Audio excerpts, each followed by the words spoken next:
Ensinamentos de um Iniciado, capítulo 24. O arco nas nuvens. Devo dar algumas explicações preliminares, algumas razões porque a matéria contida no O Arco nas Nuvens é levada ao conhecimento do leitor. Recentemente ditei o manuscrito de um livro que estou desde então revisando. Durante o ditado surgiram alguns pontos para serem investigados. Um deles refere-se à força vital, que penetra no corpo através do baço. Investigando, descobri que essa força se manifesta em diferentes cores. Além disso, ela opera de maneira diversa nos vários reinos da vida. Há muito ainda para ser investigado antes de trazer a informação ao público.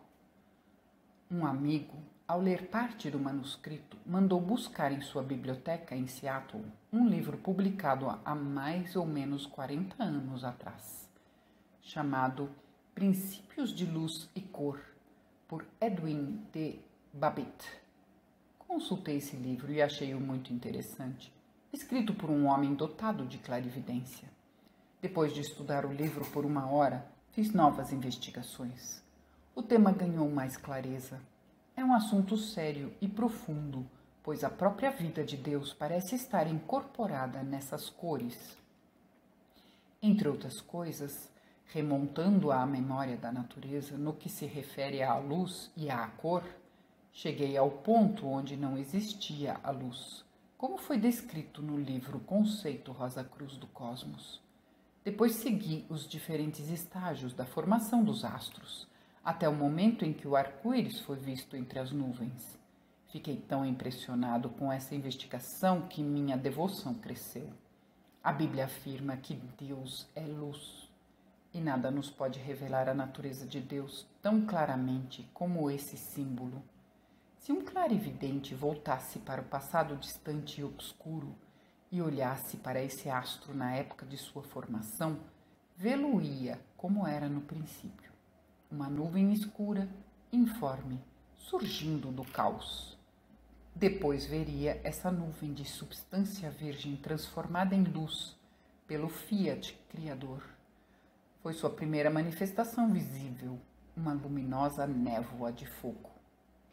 Em seguida, houve uma época na qual a umidade se acumulou ao redor dessa névoa de fogo e mais tarde culminaria o período conhecido como o período lunar. Mais tarde ainda viria o estágio mais escuro e mais denso chamado período terrestre. Na época lemúrica, a primeira incrustação da Terra começou quando a água fervente em ebulição foi evaporada. Quando a água ferve e referve, deixa uma marca na chaleira. De maneira semelhante, a ebulição da umidade externa da bola ígnea da Terra formou uma crosta dura. Assim já estava constituída a superfície da Terra. Com referência à época seguinte, a Bíblia diz que não chovia na Terra, mas havia uma névoa elevando-se dela. Naquela época fluía da terra úmida uma névoa envolvendo-a completamente. Portanto, era impossível ver a luz do sol, como a vemos hoje. O sol tinha a aparência de um arco de luz numa noite escura. Ao redor dele havia uma aura. No início do período Atlante, nós vivíamos nessa atmosfera nebulosa. Mais tarde, a temperatura foi gradativamente caindo e a umidade foi se condensando em água. Por fim, uma chuva contínua forçou os atlantes a abandonarem seus domínios territoriais. Foi o decisivo episódio conhecido por dilúvio, como assinalam as várias religiões. Quando essa atmosfera nebulosa ainda envolvia a Terra, era impossível a formação do arco-íris. Geralmente esse fenômeno ocorre quando há uma atmosfera clara em certos lugares e nuvens em outros. Então chegou a época na qual a humanidade contemplou o arco-íris pela primeira vez. Quando vi essa cena na memória da natureza, fiquei maravilhado. Alguns refugiados foram compelidos a sair da Atlântida. Esse antigo continente está hoje parcialmente submerso no Oceano Atlântico. porém abrange também a Europa e a América dos dias atuais. Esses refugiados foram guiados para o leste, até atingir um lugar elevado, onde a atmosfera estava parcialmente clara. Lá viram acima de suas cabeças o céu claro. De repente apareceu uma nuvem, e dessa nuvem saiu um relâmpago. Ouviram o reboar do trovão. Como sobreviveram às enchentes graças à orientação de um guia reverenciado como Deus, então se voltaram para ele perguntando: o que foi isso? Vamos ser enfim destruídos? O guia apontou para o arco-íris na nuvem e disse: não, pois enquanto esse arco estiver na nuvem, assim também as estações se seguirão umas às outras, em sucessão ininterrupta. E o povo, com grande admiração e alívio, contemplou esse arco promissor. Quando consideramos o arco como uma das manifestações da divindade, podemos aprender algumas lições maravilhosas no domínio da devoção. Quando ficamos atemorizados diante do relâmpago e do trovão, o arco-íris no céu deve provocar sempre no coração humano uma admiração pela beleza de sua composição de 7 cores. Não há nada que se compare a esse arco maravilhoso, e gostaria de chamar a atenção para alguns fatos físicos referentes a ele. Em primeiro lugar, o arco-íris nunca aparece ao meio-dia. Ele ocorre quando o Sol já atravessou mais da metade da distância desde o zênite até o horizonte. Quanto mais próximo do horizonte o Sol estiver, maior, mais claro e mais belo ele será. Jamais aparece num céu sem nuvens. Normalmente tem como fundo uma nuvem escura e sombria. Só podemos vê-lo quando damos as costas ao Sol. Não podemos olhar em direção ao Sol e ao mesmo tempo ver um arco-íris. Quando levantamos os olhos para o arco, ele aparece como um semicírculo acima da terra e de nós. Quanto mais alto estivermos, mais ampla visão teremos dele. Nas montanhas, quando atingimos uma altura suficiente acima do arco, podemos vê-lo como um círculo, séptuplo como a divindade da qual é manifestação. Com esses fatos físicos diante de nós, consideremos a interpretação mística do assunto. Na vida comum, quando estamos no apogeu da atividade física, quando a prosperidade está no seu máximo, quando tudo parece brilhante e claro, então não temos necessidade da manifestação da luz e da vida divina. Não temos necessidade desse acordo firmado por Deus com o ser humano, desde sua entrada na época ária. Não há razão alguma para dar importância a uma vida superior. O barco da vida navega no mar de rosas. Não há motivo para preocupações e esse mundo provê todas as necessidades. Os assuntos relativos ao além não interessam no momento, mas de repente surge a tempestade. Tristezas e aborrecimentos lançam uma cortina sombria sobre nós.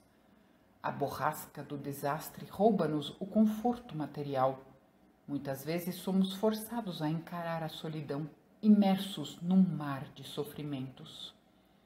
Nesse momento, quando desviamos nossa atenção do sol da prosperidade material e olhamos para a vida superior, veremos sobre a nuvem escura do desastre o arco colorido indicando o pacto entre Deus e a humanidade. Assim fica evidente que sempre podemos entrar em contato com a vida superior. Contudo, é preciso lucidez e cautela. Precisamos decidir com propósitos bem delineados, pois talvez não seja o momento certo. Necessitamos de condições materiais para levar uma vida digna, mesmo sendo modesta. A vida material prospera melhor quando não estamos em contato muito íntimo com a vida elevada. Todavia, para evoluir, progredir e aspirar a um estado cada vez maior de espiritualidade, devemos, vez por outra, sofrer inquietações e sofrimentos na carne. Dessa forma, entramos em maior sintonia com a vida superior. Quando encararmos o sofrimento e as tribulações como um meio para atingir esse fim, então as desgraças transformar-se-ão nas maiores bênçãos já recebidas. Quando não temos fome, que nos importa o alimento? Mas quando estamos famintos e temos diante de nós um alimento, não importa quão insignificante seja, ficamos muito agradecidos por ele. Dormindo bem todas as noites, não podemos avaliar quão privilegiados e abençoados somos. Mas quando insones, noite após noite, desejando ardentemente conciliar o sono com o descanso correspondente, reconhecemos o seu devido valor. Quando gozamos de boa saúde e não sentimos dor ou qualquer mal afligindo o corpo, esquecemos a existência e o significado da dor. No entanto, quando nos restabelecemos de uma doença ou depois de um grande sofrimento, avaliamos bem as bênçãos da saúde. No contraste entre os raios do sol e a escuridão da nuvem, vemos o arco acenando para uma vida superior. Nesse momento especial, estamos em melhores condições de aceitar o convite do arco-íris.